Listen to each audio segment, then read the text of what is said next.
Good morning and welcome yet again to another episode of Mornings with Ojonimi.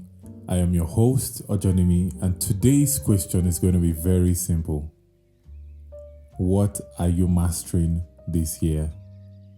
The year is 4 weeks into, and like I accurately predicted, the euphoria of the new year has fast faded, and very few are still holding on to the focus and commitments they made during their retreats in December or maybe early January. So quickly, let's look at 5 things that will keep you from mastering anything this year. Number 1, I'm going to be really quick about it. Lack of clarity. This is not exactly knowing what you want to master, or on the other hand, having too many options. It's like chasing rabbits. Face one, follow it and capture it, or pursue all of them and lose them all. Now, let me explain the concept of jack of all trades for a minute. That term actually refers to chasing so many things at once and you don't get to master anything. On the other hand, if you face them squarely, one after the other, it is actually possible to be jack of all trades and master of them all. I have proven it in some aspects of my life, like my musical journey and other aspects. Number 2, inertia. This is by far one of the biggest limitations I've seen that keep people from mastery. Some people know exactly what they want to be mastering. So let me define inertia a bit. It's a tendency to do nothing or to remain unchanged. And maybe scientifically now or by physics, it's the property of a body by virtue of which it opposes any agency, any and every agency that attempts to put it in motion, or if it's moving, to change the magnitude or the direction of its velocity. Yeah, that's somebody's life spelled out there already. Some examples of how inertia manifests will be learning to forget. Have you seen it happen in your choir rehearsal? As you are teaching, just count down to 15 and what you taught just now is gone, like gone. I like to use the graphic depiction of a rubber, let's say a rubber band within its elastic limit.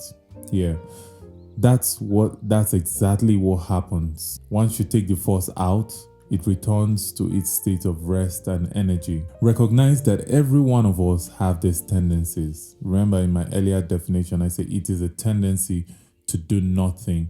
Every one of us have this tendency, and how you overcome it is something I'll mention later in the podcast. Number 3, activities. Proverbs chapter 18 and verse 1 says, "Through desire, a man having separated himself, seeketh and intermeddleth with all wisdom." You can't be going about your everyday routine like normal people. If it's truly mastery you want to achieve, you must cut down on some of these activities, even some of the ones that you call necessary. For a while, your sleep schedule would be altered a bit. All this get together and going to help your friend paint his or her room would have to reduce. This period will require that you become scarce. Yes, activities is one of the biggest hindrance to mastery. Truth be told, if you remove yourself from so many of these things and activities, life will still go on. In fact, those ones that you feel like the savior of the day in those activities, honestly, if you remove yourself from it, it will still go on like you were never part of it. Number 4, mastery will require some space. There are very rare kinds and people I know that would, and you are not one of them yet, that can commit to mastery as a group. Most times, some high-level mastery requires privacy, making those tons of mistakes and repeating tasks all by yourself, watching those boring stuff and assimilating details that will make the temperature of your brain go up a little. I'm sure some of you can relate. I find that People who haven't come to that point of having to detach a bit from people haven't really started or come to the point where they would start their journey to mastery.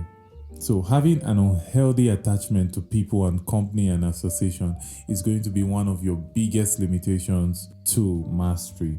And number 5, another big hindrance. All of these things are, well, I don't want to make a mountain out of them, but they are really a big deal. Another big hindrance to be, even more than the physical and obvious ones, in my discussions with people would be mindset. Mindset. Number 5, mindset. In my discussions with people, I hear them already tag themselves as failures. I would hear words like, it's too complicated, it's too advanced, I'm not a tech person, and many other self-limiting mindset. I'll tell you what, every cell in your body listens and responds to the prophecies of your words. That's why this affirmation thing is a big deal. I know some might debate it, but I have it backed up with proof, okay? Proven results. If you don't believe you can master it, if you like, have the best environment, be in the best environment, have the best of teachers, as a matter of fact, you will just end up frustrating the efforts of your innocent teacher. So quickly, this is what you need for mastery this year.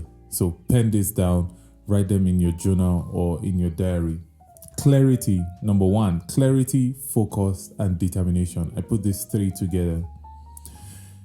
Know what you want and face it squarely, and determine not to quit until it's in your hand. When should you stop trying? When you've gotten it? No. As a matter of fact, when you should stop trying is when you can never lose it again. That's what mastery is about. Focus.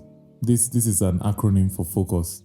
Face one course until successful. And I find this very, very true. Face one course until successful. This is what will deliver you from the jack of all trades and master of none. Number 2, time.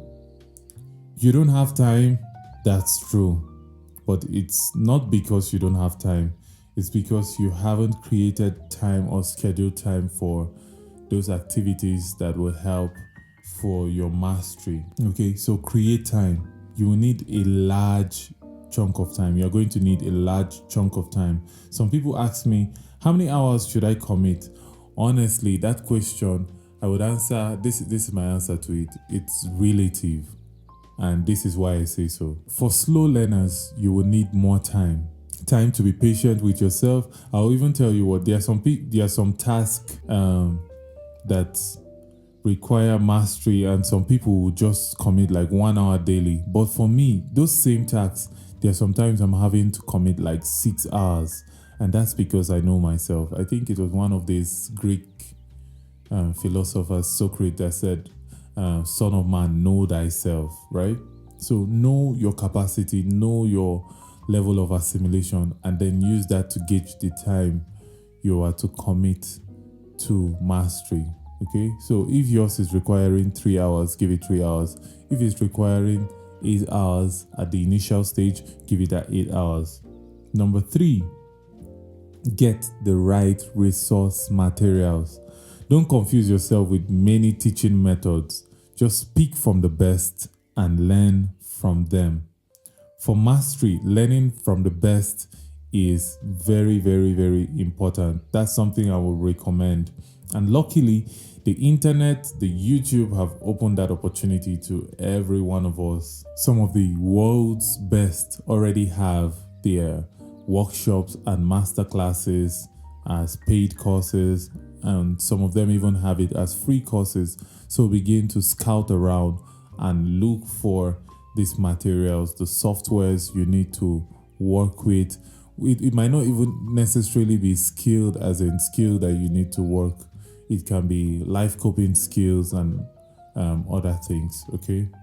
Number 4, immersion. This is you becoming used to the discomfort zone. So remember, there's comfort zone, there is an obvious discomfort zone. This immersion phase now is you becoming used to the discomfort zone and accepting the fact that this journey is not going to be beans. Yeah.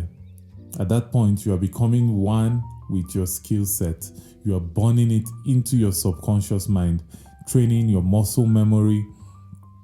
When you are deeply immersed, you'll be surprised you begin to see things and hear things that normal people can't see in that area of discipline.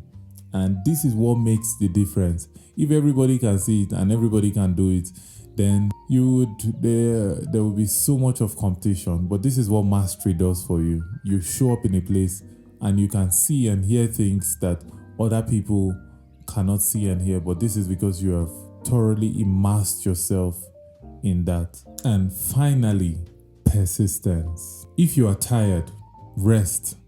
Okay, rest, but don't quit.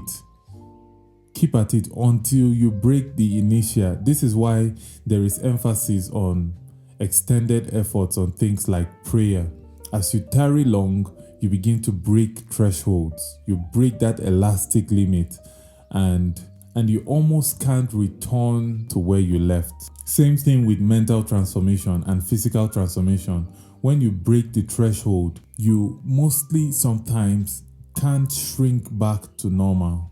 Yes. So persistent is that ingredient that is required here to break that threshold, whether it's in prayer, whether it's in your mental development, whether it's in your physical development. So those places where you feel pain and you be like, oh, I think I need to pipe down a little. Sometimes, I know health-wise now it's not advisable. Health-wise they'll tell you to rest a bit, which is recommended.